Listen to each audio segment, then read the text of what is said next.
Hello, good afternoon. Thank you so much for joining us for episode 17 of season 4 of Black Writers Read. My name is Nicole Young Martin, and I am the founder, producer, and host for this series.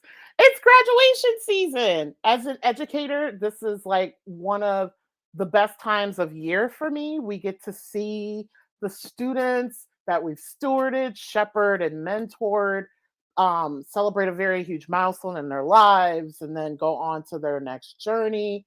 So, congratulations to all the graduates, folks who are graduating this season, especially folks who graduated from high school in 2020, the COVID class. I hope that you all had a moment to celebrate this milestone in person with loved ones. And I wish you all the best on your next part of your journey. So let's go ahead and get today's conversation started. Black Writers Read showcases, celebrates, and honors the words, work, and traditions of Black writers from across the country, across genres, across experiences, and across the African diaspora. Black Writers Read is a behind the scenes conversation into the craft and what it means to create as a Black author in today's society. Since starting the series during the summer of 2020, we've hosted over 60 authors representing 10 plus genres from 4 countries and 15 states. Our virtual platform includes the live stream interviews, audio podcasts, book clubs, and curriculum development assistance. Find us online at blackwritersread.com. Today, we welcome Wakisha Stewart. Wakisha, also known as Kisha Stewart, is a wife, mother of 3, nurse, heart attack survivor, and a national advocate for heart health dedicated to improving the quality of cardiovascular health care for everyone.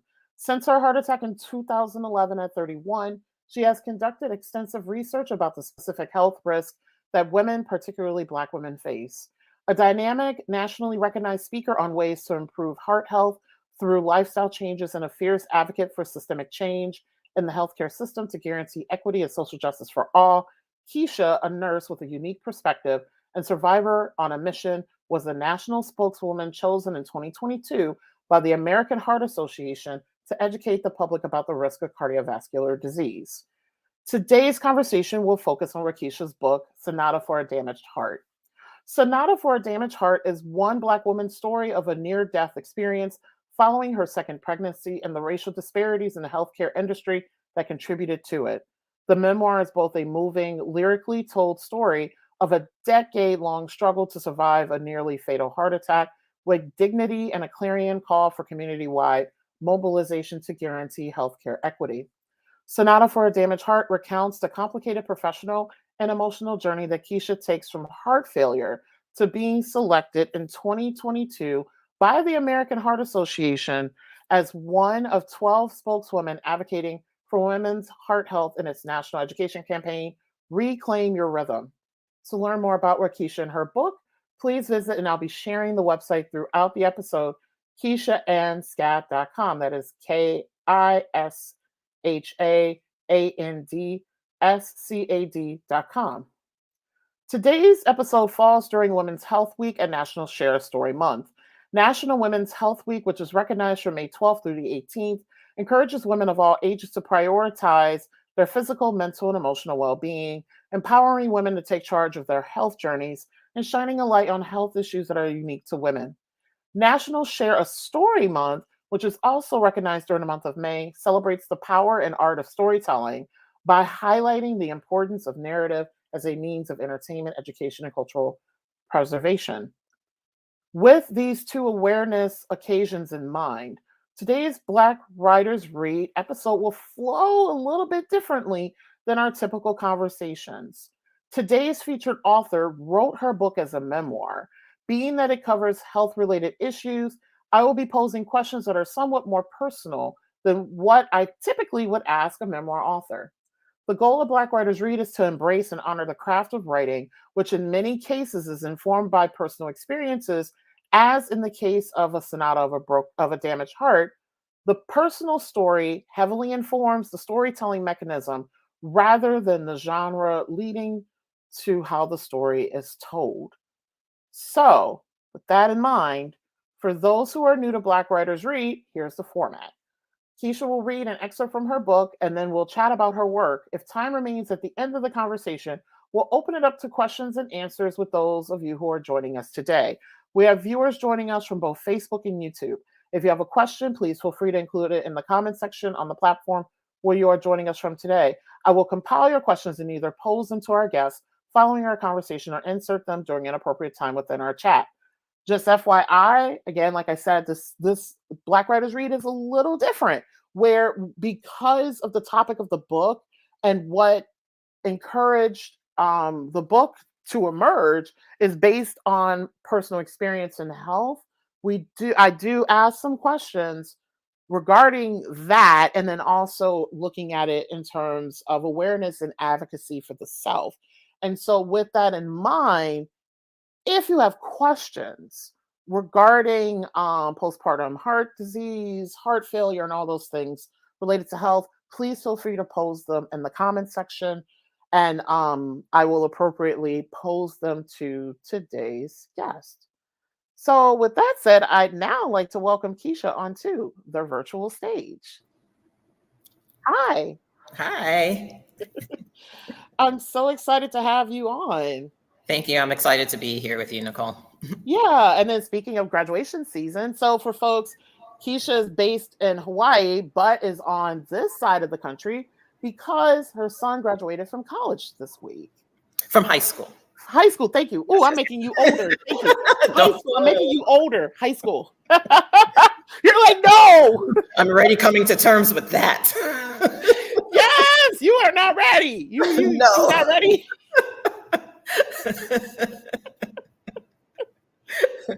But yes, he graduated high school with honors, summa cum laude, and I am beyond proud, and my love and admiration for him is just, is immeasurable. Aww.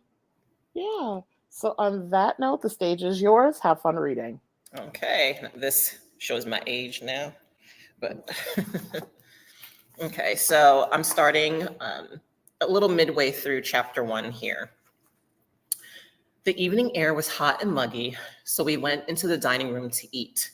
Jamie had set a beautiful table, glistening with candles and fragrant with floating flowers in small bowls. Surrounded by friends, laughing, sharing jokes, even being a little silly, I felt relaxed, but also slightly tired. Brushing it off as nothing unusual for 2 weeks of post-surgery from pregnancy, I sat down next to Ashley and took a small sip of wine. What happened next, I relive every time I tell this story, as if 10 years hasn't passed, as if it hasn't already happened, and I'm about to experience the shock all over again. Kisha, do you hear me? Ashley says, touching my arm. I turn toward her. Her face looks fuzzy and a little lopsided, as if her image has been distorted by one of those wavy mirrors in an old-fashioned fun house. I see her mouth moving, but can't understand anything she's saying. Is she asking me a question? No idea. I nod anyway and glance past her, trying to steady my vision. A wave of fatigue hits and the whole room begins to wobble. Faces float around the table. My arms feel like I'm holding 10-pound weights. My skin is clammy and hot. A sudden sharp pain cuts across my chest like a jigsaw, making it hard to breathe. Sorry, I say. Need the bathroom. I hold onto the hallway wall to reach the bathroom, run cold water, splash my face, look at my watch and notice it's 9:03 p.m. Weird. The exact time Diego was born 2 weeks earlier. Why am I looking at my watch? Another sharper pain stabs my chest, making me dizzy. Somehow I make my way back to the table. The sea of floating faces stare at me. I think I hear someone, Mike, Ashley, call out. Are you okay, Kisha? I feel pressure. I point to my chest. I don't feel good. Something's wrong. Then a wave of pain crashes across my chest, around my shoulders, ricochets up the side of my jaw, slams down into the base of my skull. Feels like someone's hammering nails into the back of my neck. Pain, nothing but pain, unbearable pain. My left arm tingles, feels numb. I try to wiggle my fingers, but I can't feel them. The floating faces surround me now. Mike, something bad is happening, I say. Too much wine, he asks. She only had half a glass, Ashley says. Look at her. She's having trouble breathing. Must leave, go to hospital, I whisper to Mike. On the way to the car, I vomit again and again. Mike gets me in the car. It's okay, Kisha, the hospital is close. We'll be there soon. He rolls the windows down. A blast of warm air hits my face. So hot, I wheeze. I'm so hot. Everything hurts. Take off my seatbelt. Take off my bra. I can't breathe. Hold on, Kisha. We're almost there. At the hospital, the same one where I gave birth to Diego 2 weeks earlier, Mike parks in the ambulance's spot, leaves all the car doors open, grabs a wheelchair and pushes me to the front desk. I tell the receptionist my name and date of birth, describe my symptoms, the chest pain, the pressure, the tingling left arm, the nausea, the vomiting, the pain, the pain, the pain. And what were you doing when this started to happen, she asks, typing a form, not looking up. Why doesn't she look at me? Dinner party to celebrate my son's birth, I say. Why hasn't she pulled up my records? Now she looks up. Oh, so you just had a baby. She rolls her eyes, folds her hands, leans forward and lowers her voice. You're having a panic attack. Nothing to worry about. We see it all the time with women like you. I look at her, this young 20-something attractive white woman with hair the color of chestnuts and manicured hands carefully folded on her desk, and wonder what she sees when she looks at me, a 31-year-old Black woman speaking calmly and with as much detail as possible about the raging pain tearing across her constricted chest. Can she see me at all? Women like me? Oh, I meant new mothers like you. She sits back in her chair. You'll be fine. She returns to her paperwork. It's 9:30 at this hour. I know from my work experience, the ER can be busy. I look around the entryway. It's not busy at all. Am I imagining things? Is what I'm feeling not serious? No one seems to be taking it seriously. What's the matter with me? I need to speak up. I'm a certified nursing assistant. I should be seen by a medical professional, a doctor or nurse, someone who can diagnose. I'm sure you'll be fine in a few minutes. But since you insist, wait over there. The receptionist points to the waiting room. Your name will be called when someone is available. Mike wheels me over and goes outside to move the car. 10 more minutes go by. Finally, my name is called and I'm taken to triage. They tell Mike to wait outside. Our nurse wheels me to the examination area. There are no curtains around the cubicles. She takes my vitals while I repeat my name, date of birth, list of my symptoms again. The chest pain, the pressure, the tingling arm, the nausea, the pain, the pain, the pain. She asks a tech to hook me up to an EKG. The tech reads the results, says they're inconclusive. After I vomit into a basin, the nurse has the tech run the EKG again. Don't know what's going on with you, the tech says, but I don't see any abnormalities. Have you been sick with fever recently? No, I shake my head. Any family history of heart disease? No. Just then, another nurse, an older woman, walks by the area where I'm seated. She looks at me for 5 seconds and her eyes widen with worry. That woman is having a heart attack. Call the doctor. Get her in the back right away, she shouts at the tech and the nurse. Heart attack? How can I be having a heart attack? They rush me down a hallway to another examination room. Mike. I grab the top of my dress, gasping for air. Who's Mike? The nurse asks, preparing to lift me onto a gurney, rustling paper, bright ceiling lights. My boy, the father of my child, my 2-week-old baby. Please, where is he? I'm crying out of worry, out of fear. The room buzzes with a cacophony of whirs, pops, beeps, like an out-of-sync mechanical orchestra. playing a symphony of disorienting sounds. I feel a small metal circle pressed to my chest. Before I can feel relieved at being examined, a sharp pain cuts across my chest and I turn my head to the white-coated, silver-haired caregiver ministering to me. "Doctor," I ask. He nods. "Push 4 milligrams of IV morphine sulfate stat," he orders the nurse, "plus 5 micrograms nitro continuous. Am I having a heart attack?" The silver-haired doctor looks at me calmly. "I'm not sure yet. We need more tests." "Make a fist for me, Kisha," the nurse says. There's one. She taps on my arm and inserts a needle into a vein, connects it to a tube. Good. Cool liquid snakes up my arm. The room blurs and spins and I'm floating, as if I'm inside and outside my body at the same time. Someone brings Mike into the room. I watch him sit down next to me, watch myself tell him I'm having a heart attack, watch myself cry. Make sure the boys grow up as brothers together, I hear myself say. Look in my eyes, promise me. And that part of me, watching and hearing everything, the machines, my body abandoning me, me saying goodbye, begins to feel hyper aware and strangely calm. Everything becomes bright and clear and then goes quiet. I must be dying. I am being taken from this world, but I will go out with dignity. I don't want to die, but I accept it. You're going to be fine, Mike says. Increase nitro, up, up, up, someone says. I love you, I whisper. Nothing more needs saying. As if through a long, darkening tunnel, I hear someone tell Mike that they're taking me to another hospital. I don't want to die alone.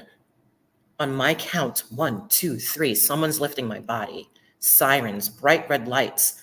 I must be in an ambulance. I want to close my eyes and go to sleep. Don't close your eyes. Don't close your eyes. Keep breathing, Kisha, a woman says.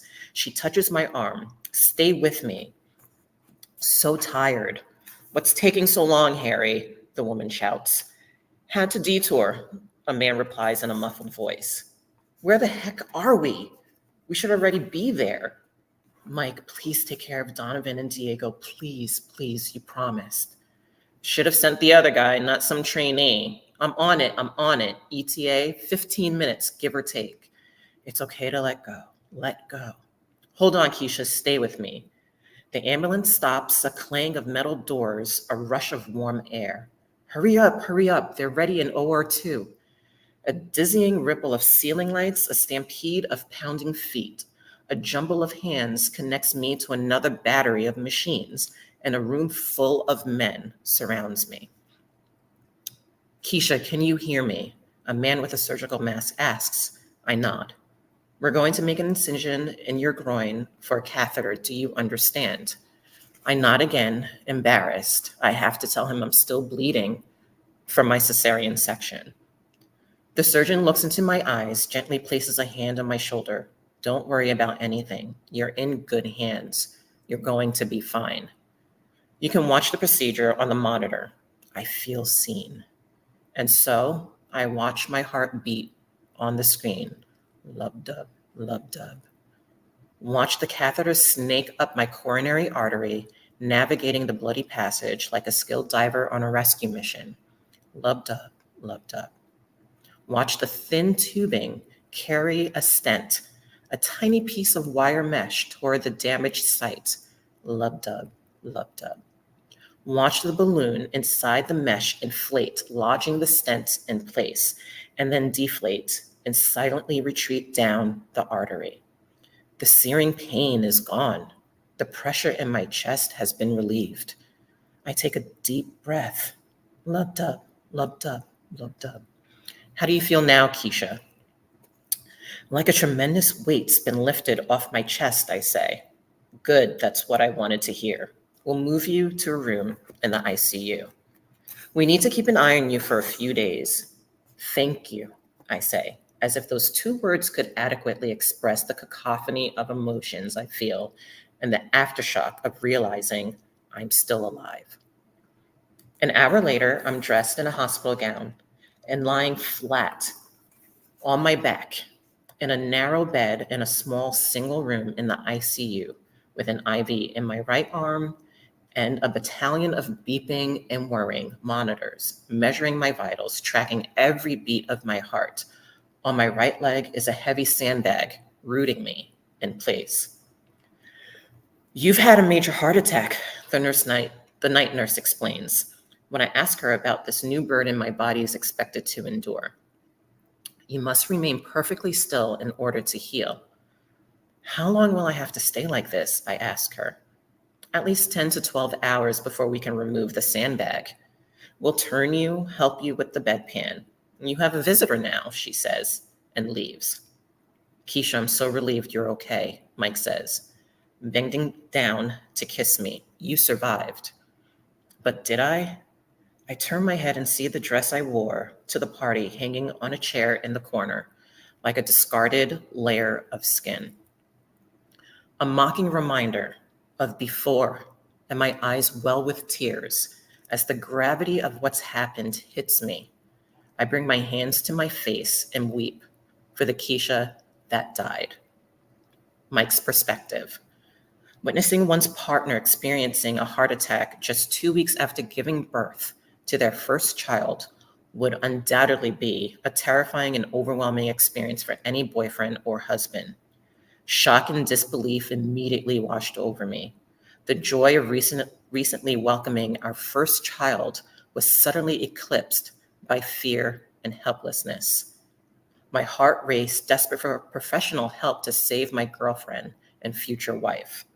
My emotions fluctuate between anxiety, hope, and guilt. Guilt because I didn't believe her initially.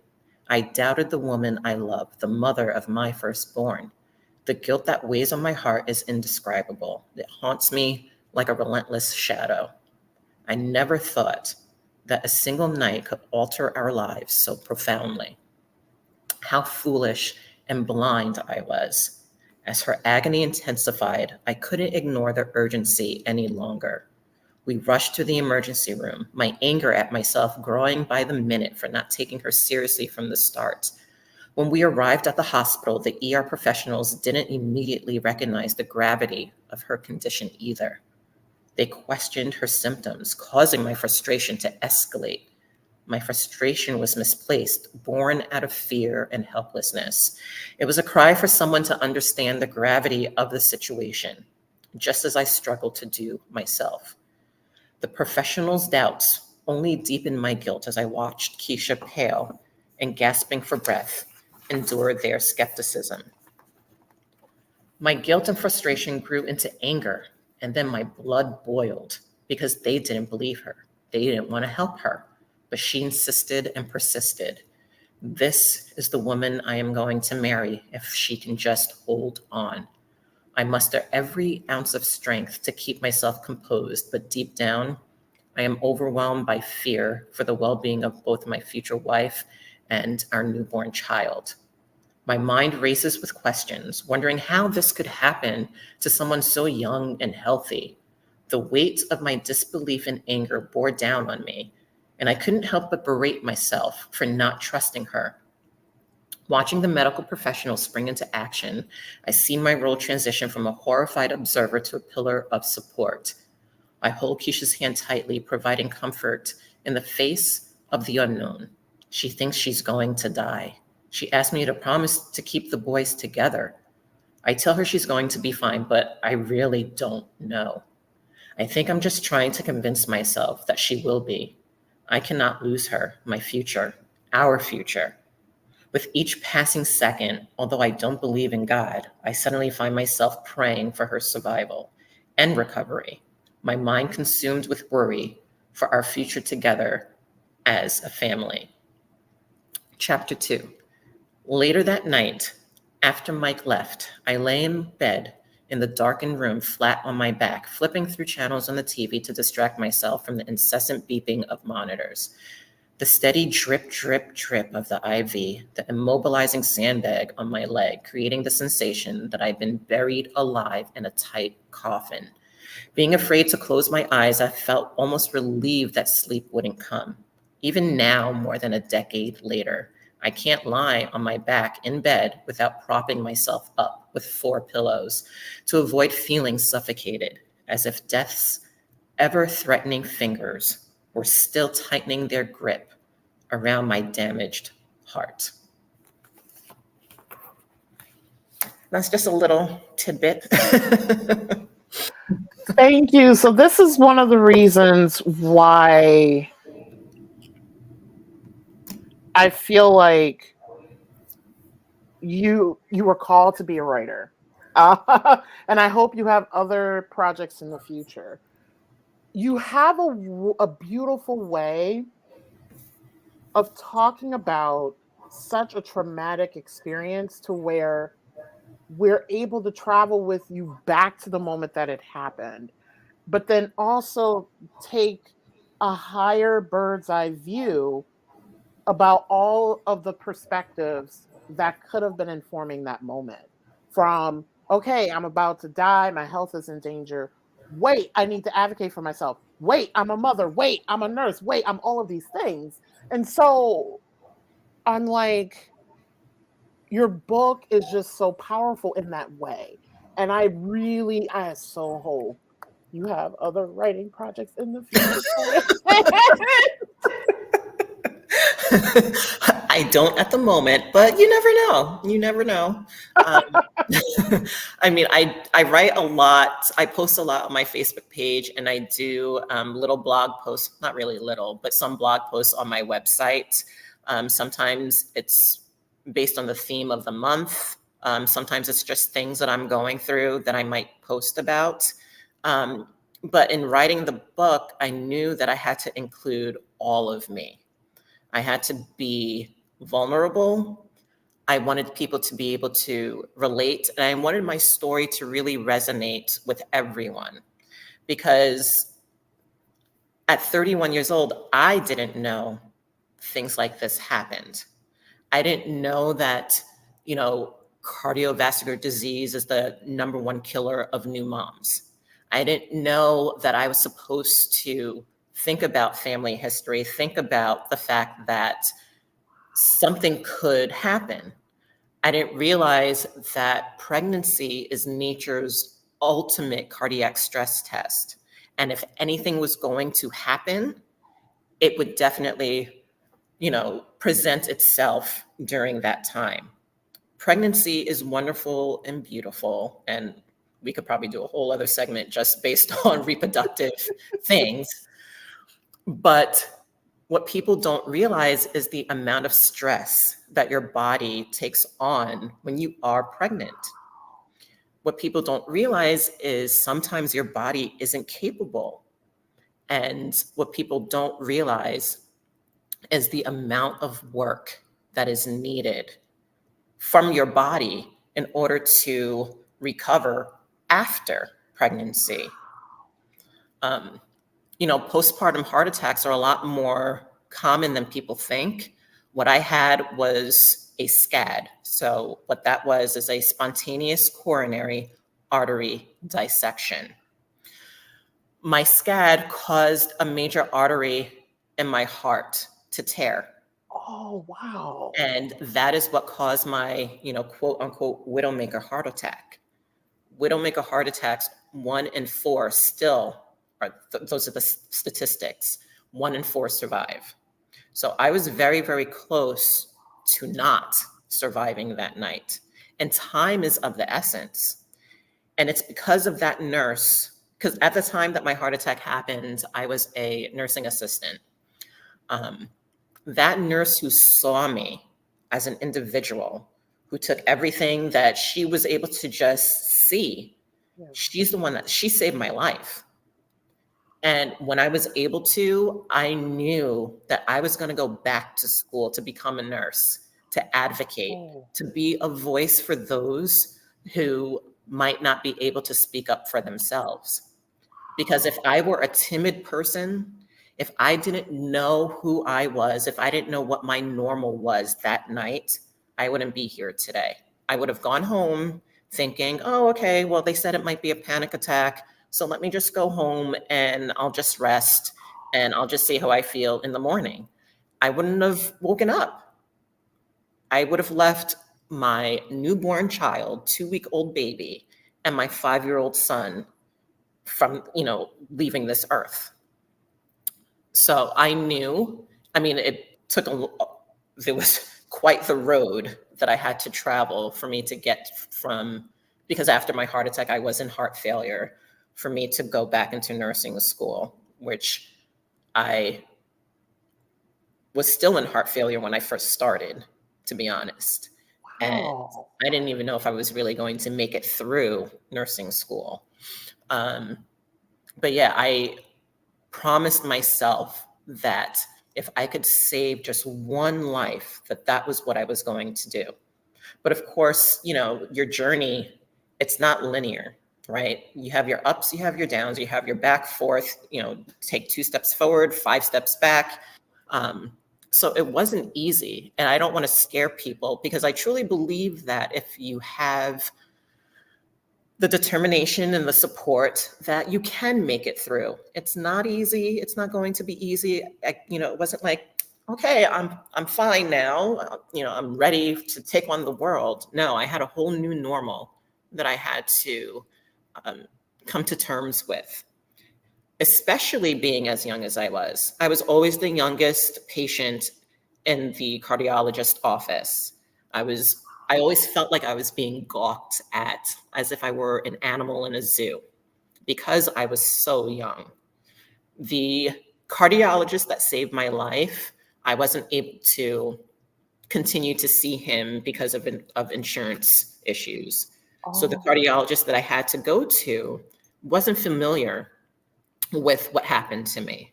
The cardiologist that saved my life had seen a case like mine the year prior, and he was a doctor for 30 plus years. So scads, unfortunately, are happening more and more frequently. But back in 2011, it wasn't something that people talked about or people even knew about. Roughly 35% of heart attacks now in women between the ages of 20 to 50 are attributed to a SCAD. So those are some really high numbers, and still people don't know. That's another reason why I was propelled to share my story. But it took me time to come to terms with what happened to me first before I was able to be comfortable in sharing. yeah, because there's like a huge gap of time, because this happened in 2011, and then you um, were paired with the American Heart Association like in 2022. So can you talk about how that partnership happened and then how the book came about? Yes. So in 2019, myself and my husband, we went on a couple's trip or a vacation. And during that trip, we went on a hike and I fell. Ended up having to have knee surgery. So I was out of commission. I couldn't work or anything. At the time, once a nurse, always a nurse. I still felt like I needed to do something with my time. Prior to that, I had already taken some time off because I was having some health issues that were heart related and stress related. So I was planning on going back, but I couldn't because of my knee surgery. So I decided to volunteer. I reached out to my local branch of the American Heart Association here. I spoke with someone and they said, you know what, you'd be great to work with us. How about, volunteer with us? Come to our breakfast in red and just hear some stories. I went, I was intrigued, and I met some really amazing people, some other survivors. And that kind of put a fire in me that I didn't realize I had, in order for me to really speak up and really start this advocacy work, this awareness work, this education work with them. I was selected to do a piece called Open Your Heart, where they came and they filmed me and interviewed me. And my story was shown during our Go Red for Women luncheon here. And that was in February of 2020. And I had such amazing feedback. It made me feel so good. And then COVID hit. And I was one of the vulnerables. So I definitely wasn't going back to work at that point because it was too unsafe. It was too risky for me because we didn't know how COVID was really affecting people. We didn't know if you were going to be the one to survive or die. And I had already tested those waters once before. I didn't want to, give death the chance to come and get me again. But I still kept in touch with the American Heart Association, and I told them, look, anything you need, let me know. Use me, please, So I did some work. I did some local news stations, some interviews about heart health. I continued to kind of be a consultant in a nursing role because by this time I already had become I graduated valedictorian of my nursing class. Nice. And I was a nurse and I worked in mental health. I worked in surgical. So I was well equipped to be able to do health interviews. And then, I worked with them for a period of time, sharing my story, speaking with others. Other women reached out to me. And one of the women who worked in communications for the American Heart Association, I remember her telling me, and this was in late 2020, oh, you should apply to be a Go Red for Women spokesperson. And I was like, I don't have time for that. And then I did, because I just figured, all right, why not? So I did, and I wasn't selected for 2021. And I figured, okay, it wasn't meant to be, whatever. But I continued to work with my local branch. And I got to know even more people. And then when it came time in 2021 to apply for 2022, she reached out to me again. And she said, Kisha, I have a good feeling. Please apply again, do the video. And I thought, you're crazy. I'm not going to do it. They didn't select me last year. Why would I do it this year? And so at the last minute, the very last day for submissions, I submitted my video and I happened to be selected. And the theme for that particular year was Reclaim Your Women. And they had this emphasis on maternal health. And it's amazing how certain things come together. So I wasn't selected the year before, but by the time I was selected, I was a lot more confident in speaking. I already had a little bit of local exposure, and I was able to connect with more people. I think if I had been selected the year prior, I might not have been as ready.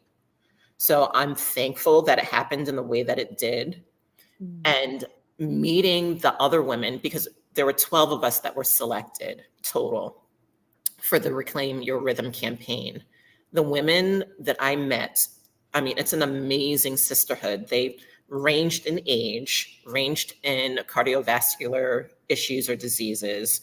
And we were able to come together and connect. And people want or need other people to relate to. And I didn't really have anyone around me that I was able to relate to because no one I knew had a heart attack. No one I knew had a heart attack in their 30s or had, major cardiovascular issues being young. So it was great to connect. It was great to be able to talk and joke without feeling that people are going to look at you weird because you're joking about your medical issues. You're joking about, oh, I feel like I'm a drug dealer with all the pills that I got to take when I travel. Not everyone can appreciate that humor, but they were able to. And that exposure, that platform is what kind of pushed me to write.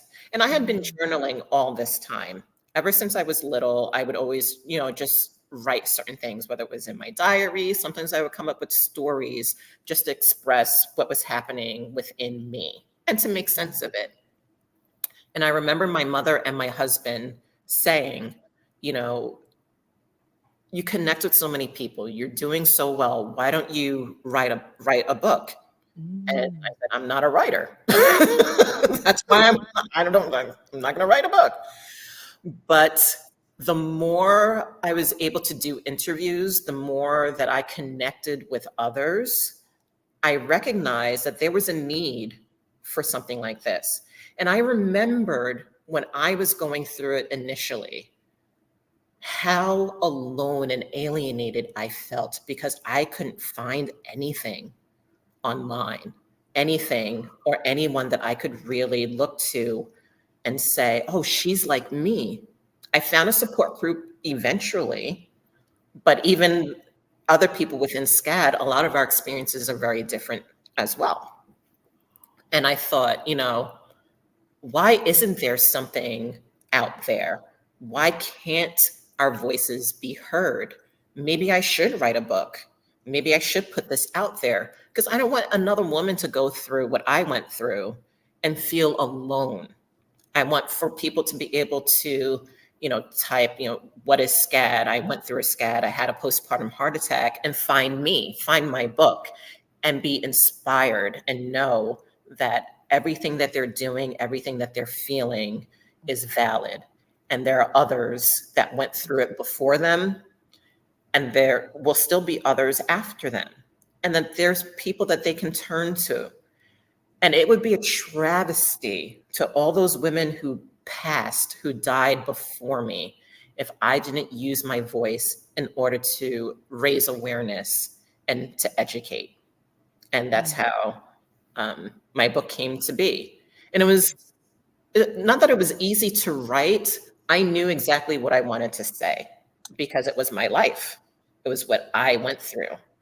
And I had to allow myself to be completely open and honest and vulnerable because that is the only way to get across your authenticity. It is the only way to make your story relatable.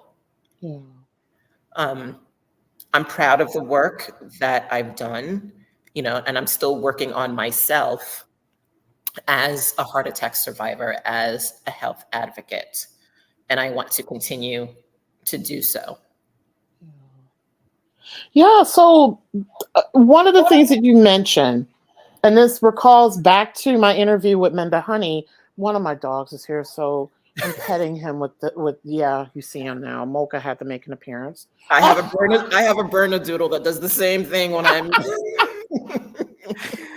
Oh, hi Mocha. Hi. Because he's usually barking in the background. So it's either him barking or him making an appearance. So it's Mocha. No, pets help with cardiovascular health. Okay, Mocha. Good to know. Yeah, I love you too, buddy. Plus, also, they were gone camping with their dad, my husband, for a couple days. So Mocha's they like, miss you. yeah, I guess you love me, Mocha. You're so cute. So I had Menda Honey on in November. She's a memoir writer. I love her work, and I've taken a workshop with her. And one of the things that she mentioned in terms of like why she was able to write what she wrote on her dating experiences, is there has to be a detachment from from the thing that happened in your life to be able to write. Because she was like, yeah, I was much younger when all this happened. I returned to it and started writing about it a long time later. And I'm glad that you mentioned that here. And I've coached people through like writing personal stories and things like that. And I've noticed, and I'm also returning back to a memoir I started writing over 10 years ago. I'm kind of glad that I, have had experiences coaching people through writing, having being detached from the story to be able to tell it, because I feel like you do what is the thing that I heard? Because I know this happened, like I've had a lot of personal tragedy in my life, including parents who have passed and things like that. And speaking of, I just realized my aunt is watching right now. So auntie, be prepared. I'm about to talk about some stuff that happened in our family. So like with the sudden passing of my parents, getting from, being choked up and sad, and whenever I try to talk about them, I'm crying. No one can hear your story. And then also you can't really tell your story. And a comprehensive way for someone else to be able to take from the story. So I'm understanding now why there has to be amount of space and time, and and time for you to process your own story before you share it and advocate it with someone else, because of course you and I as storytellers, we're also advocates and educators in that as well. So I really appreciate you giving the context and the timeline and the breadth that has happened between you experiencing all this trauma and then you being able to tell the story. Yeah, because it's really, I mean, it's therapeutic to write. And in the moment when things are happening, still, you write things down in order to process, right? You want to work through your feelings, hopefully, and you want to understand what it is that you are feeling, what is happening, and you want a different perspective. I don't think that you can write a memoir and just like that, right after something happens, because you don't have enough clarity for that. And it being a book, you're still telling a story. You are a character in your own story. And you kind of have to treat yourself like that. You have to treat everyone that makes an appearance within your memoir. Yes, it's about your life. We're all players. They are all players in it. So everyone is a character. And for me, it was hard because I know my husband, I know my mom, so you have to start thinking in terms of, what about people who don't know them? How do I have their personalities come across? And the only way to do that is to really be open and honest about the conversations that have been had. You can make descriptions about what they look like and all of that, but you really have to force yourself to be honest with those conversations and the things that might have transpired throughout the years in order for you to have a real open and honest story come out. Yeah, and then also too, the other thing that I do love about memoir, well, it's an advantage and a challenge of the genre that I'm learning about, is that in memoir, it's creative nonfiction. You can kind of bend a few things, like change a name, change Right. a date, but it still has to stay very factual. But then also too, and thank you for mentioning this, you are a character in the memoir. So it's like, how do you honor your journey without exploiting yourself? How do you tell the story to where someone would want to continue reading the book and take from the book what you want to offer? And so Right. thank you too for also mentioning that when you write memoir, you are a character, and that takes on a whole, because like one of the things I was like considering in terms of questions for you, I was like, why memoir as opposed to biography? But then I was like, wait a minute. Like biography, I think it kind of calls the writer to be more factual, and then also too, like everything has to be so accurate. And Right. whereas with memoir, I do like, especially given that you were dealing with a traumatic moment, you may not remember the date, the time, the hospital, and all these things in writing that story. But then also, too, given that you're telling the story that involves other folks, you have to make sure that you honor their journey as well. And I feel like creative nonfiction and memoir allows that, as opposed to biography, not necessarily so. So I really appreciate even more that you wrote this as memoir. And speaking of the book, I'm curious why, and also too, this is the musician in me. I'm also a trained musician. The I love the title and then the section. So the title of the book is Sonata for a Damaged Heart, and then each section is named after a pacing or tempo in music. So you have allegro, andante, moderato, allegretto, and vivace. And I was just like, oh, so I would love to know the story behind the title, and then also too, like why the nod to music. Okay, so in my lifetime, when I was younger, I danced for 17 years. So music and dance has been a part of me. It helped me through my journey and healing as well. You kind of go back to what you know. So in doing that and honoring who I was prior, this dancer, and it helping me get through, I figured, okay, let me try to find something that makes sense because it is part of who I am. A sonata is a piece of music that is written. Typically, it can have 4 parts.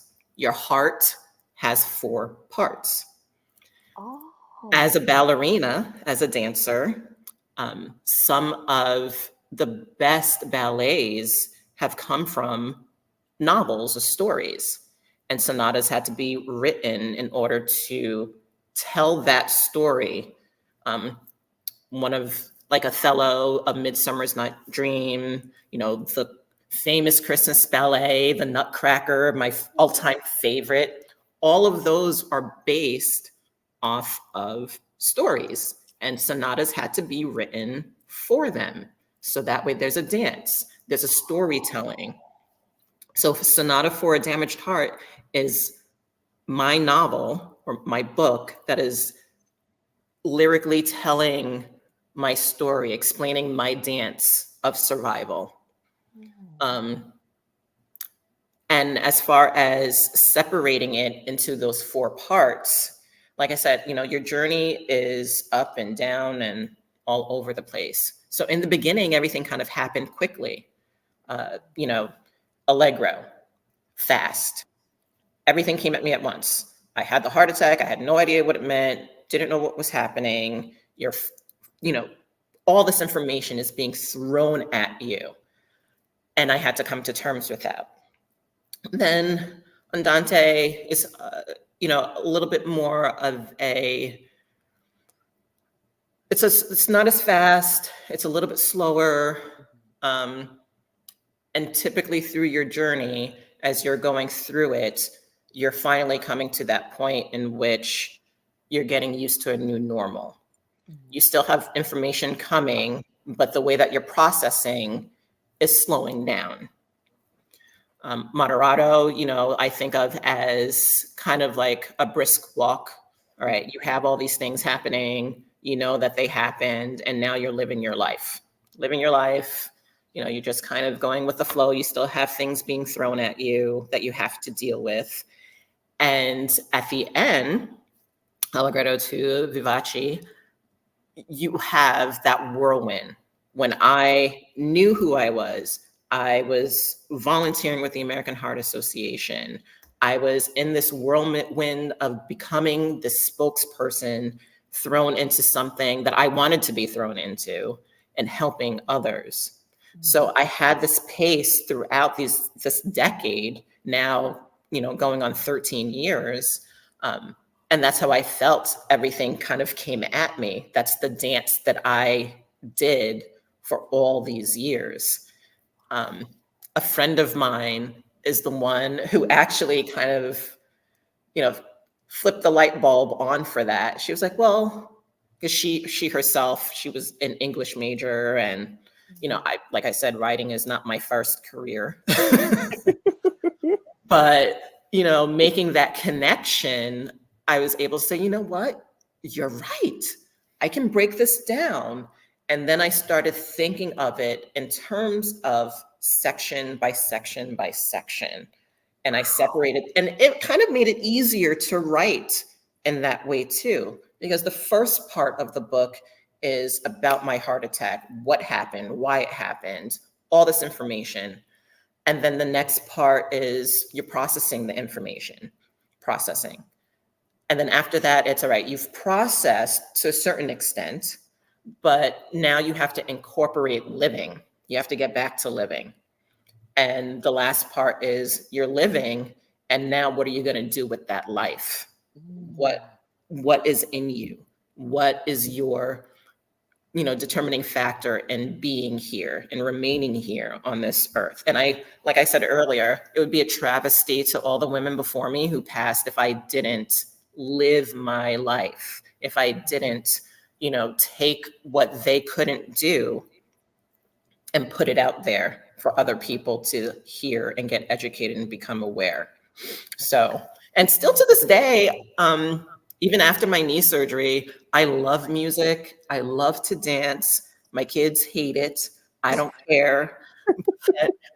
It has always been a really, really big stress reliever for me. Something that I could just do without any thought, and it calms me down. It kind of clears my mind. I have a shirt that says, I only listen to 90s rap and R&B. So, very frequently we go back to the things of our childhood because we need that calming factor. And I'll dance around the whole entire house, and they don't like it, but I don't care. But it helps. And it's no surprise. I don't believe in coincidences. The year that I was chosen to be a spokesperson, it was Reclaim Your Rhythm. And rhythm is in me. Rhythm is what I have felt my whole entire life. So everything happens in its time for a reason. And I'm so appreciative that it has for me. Yeah. So this is an aside question so for folks who are watching, I typically send questions ahead to our guests. So this is an aside question that I just thought of. And I'm only thinking of this because I know Dress for Success does this, because I've been to a couple of the events here locally with the American Heart Association, because you tell your story so well. Do they offer any coaching or mentoring to kind of help you shape your story?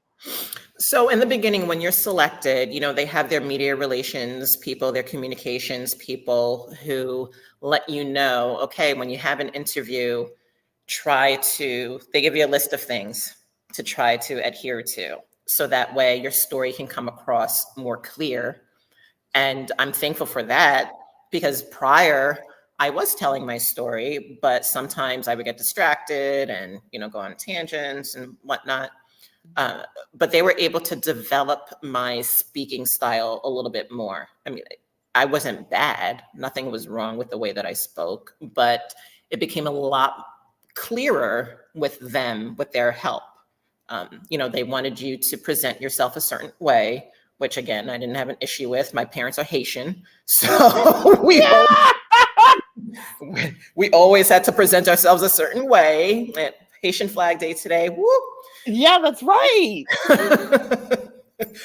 But yeah, I mean, they have certain guidelines for you to adhere to in order to get the message across. And I think it's wonderful.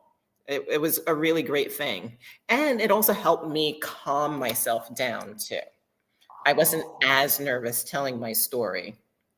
I am not a public speaker by any means. I was always the person in the back.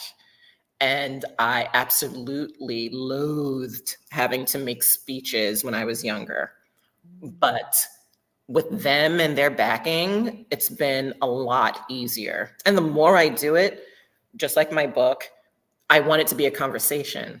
And I feel a lot more natural when it feels like a conversation than me just standing up at a podium and lecturing.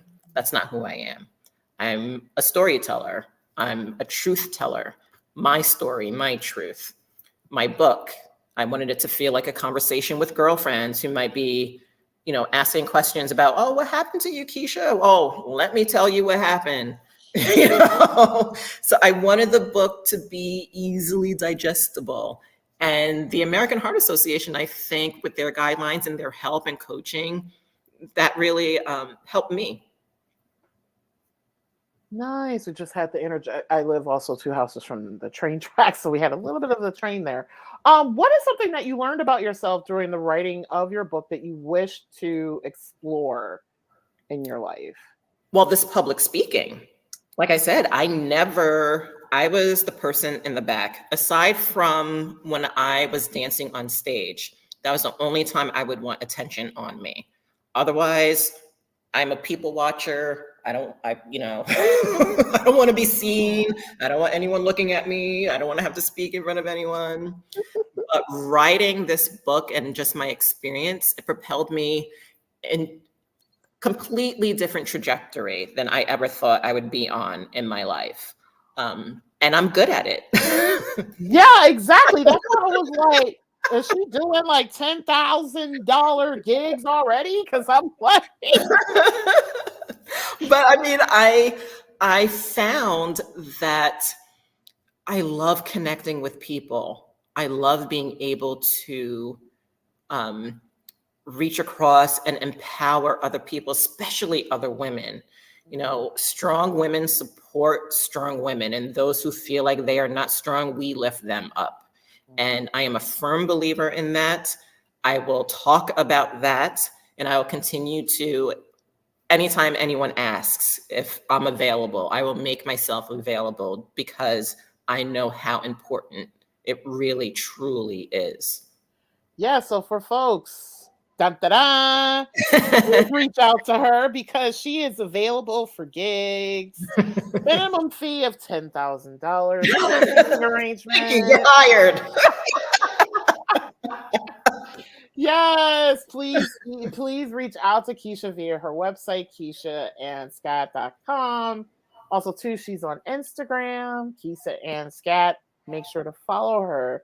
I just have a couple more questions for you. This has been such an amazing conversation. So, since you are an advocate for folks like family members, friends, and other loved ones, because you talked a little bit about this when you read your excerpt, what is your advice to them on how they can support the women in their lives through healing from postpartum heart attack and also helping them go through the heart attack recovery process? The most important thing is, I know for myself, it was being heard. So listen to their needs, listen to what they're telling you that they need for support. And sometimes we can't always communicate what it is that we need. So be there, just be there, be open and understand. You know, with heart issues, it's not visible on the outside. You know, we don't have scars that you can see. So sometimes it's hard for family and friends to understand that you went through something, that your body internally is still going through something. We're not going to be the same person that we were prior to that heart attack. Give us grace. Give us grace. Allow ourselves to feel what we are feeling and just be a sounding board. Be there to listen. Encourage us. Help. A lot of times, I talk about this in my book, the Superwoman Syndrome. A lot of times, us as women, we take on a lot, or we're expected to take on a lot. And sometimes it's to the detriment of our own health. It's hard for us to ask for help at times, so just offer, just do it. Don't wait for that woman in your life to suddenly have to be rushed to the hospital because she did too much, because you didn't recognize the fact that she was doing too much. We can be stubborn. I mean, it took me a long time to understand that I needed help, and help mentally, help emotionally, help physically. It's not easy when you are considered to be independent to suddenly become a dependent, independent woman.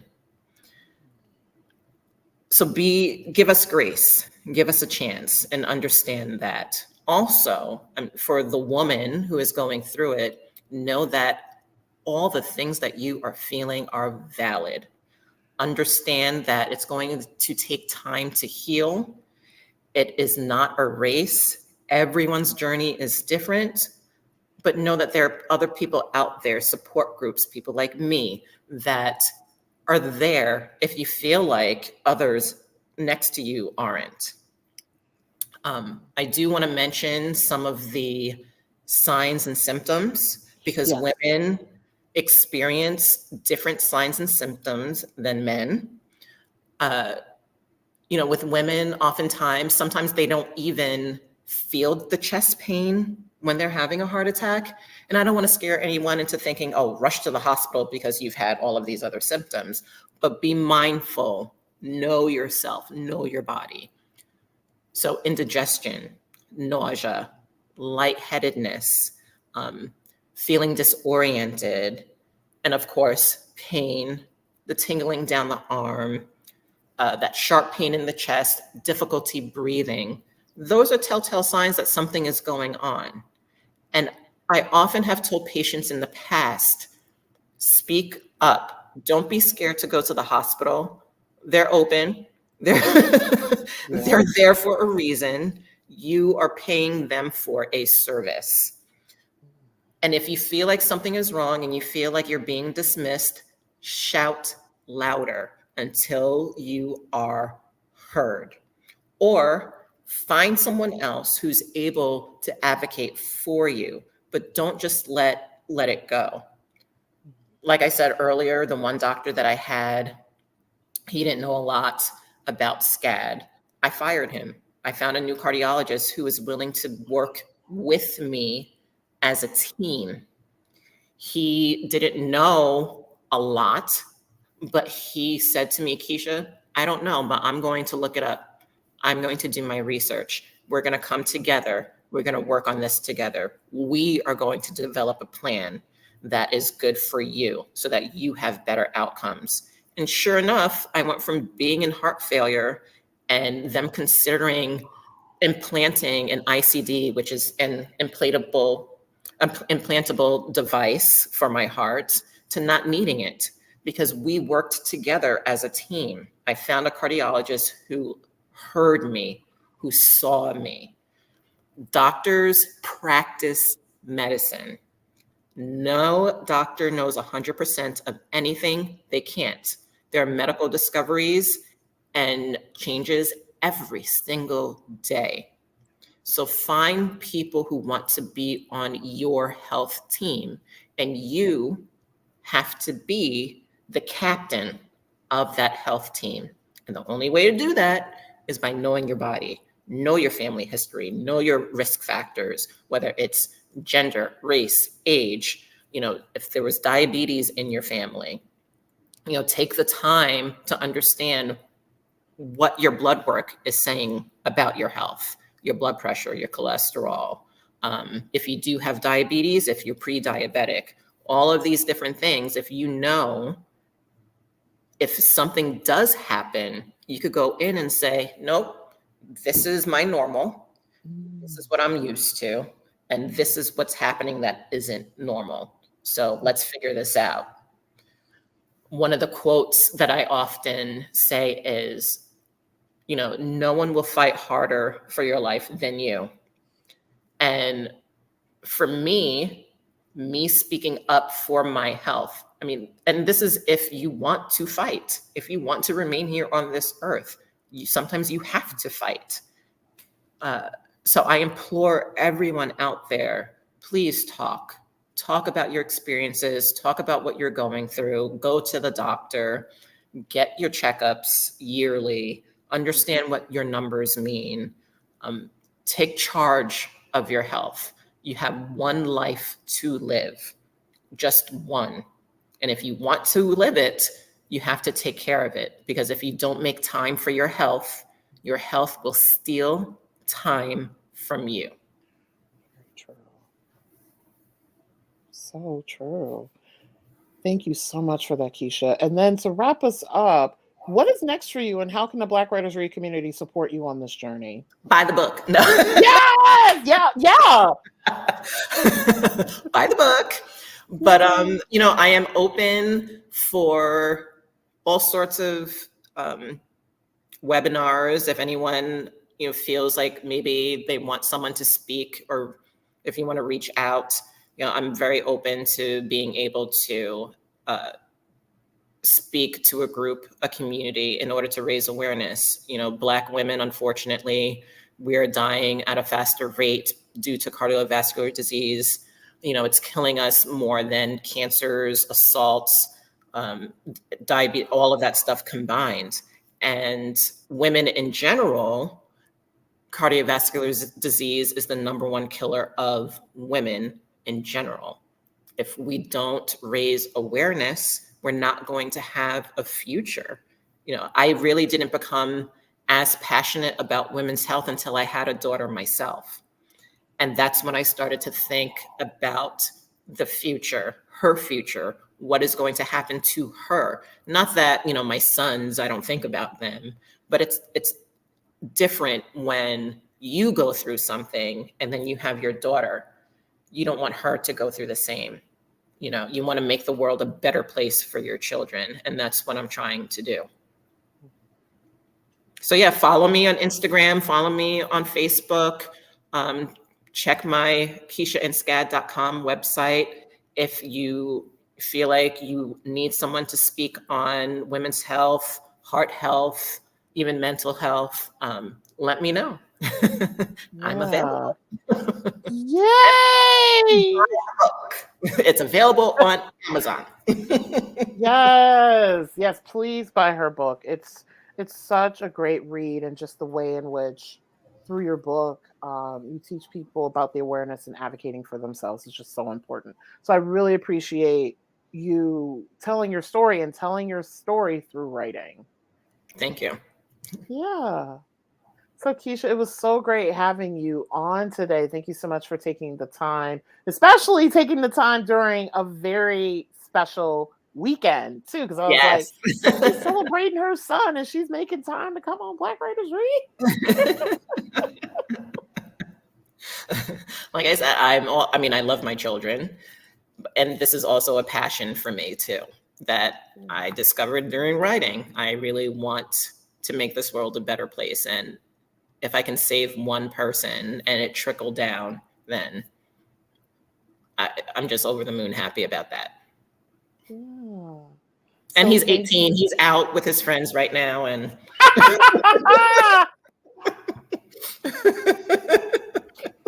you're like, I'm probably not going to doesn't need me anymore. Oh, he needs his mom. Yeah. Yes. So thank you so much, Kisha, for being on. I'm going to go ahead and wrap up this afternoon. So thank you, everyone, for joining us for episode 17 of Black Writers Read. Be sure to join us for the last episode of the season on June 1st with Lisa Braxton. So for folks who are based in New England, this is the first time I'm announcing this, and I'm in the process of finalizing the event. But Black Writers Read will be hosted by Grub Street's Boston Writers of Color on Monday, June 17th. That's where we're doing our Juneteenth event. And I'm in the process of putting together a panel of Boston-based writers where we talk about connecting place and identity in your writing. So I'm really excited. So for folks, if you are based in the New England area or will be near Greater Boston during Monday, June 17th, please be sure to join me in person. And I'm so excited for this. This is going to be like one of the biggest events I've ever done with Black Writers Read. And special thanks to Grub Street's Boston Writers of Color for hosting me coming up next month. So be sure to find us online at blackwritersread.com. Support Black Writers Read by subscribing to my YouTube channel or the audio podcast, which is available on Apple Podcasts, iHeartRadio, Spotify, and Google Podcasts. Also, feel free to drop a 5-star review of Black Writers Read on the platform that you listen to your podcast.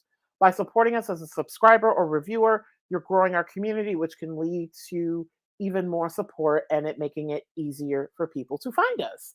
So thank you all for spending your afternoon with us, and more importantly, for ensuring that Black authors continue to matter. See you in a couple of weeks.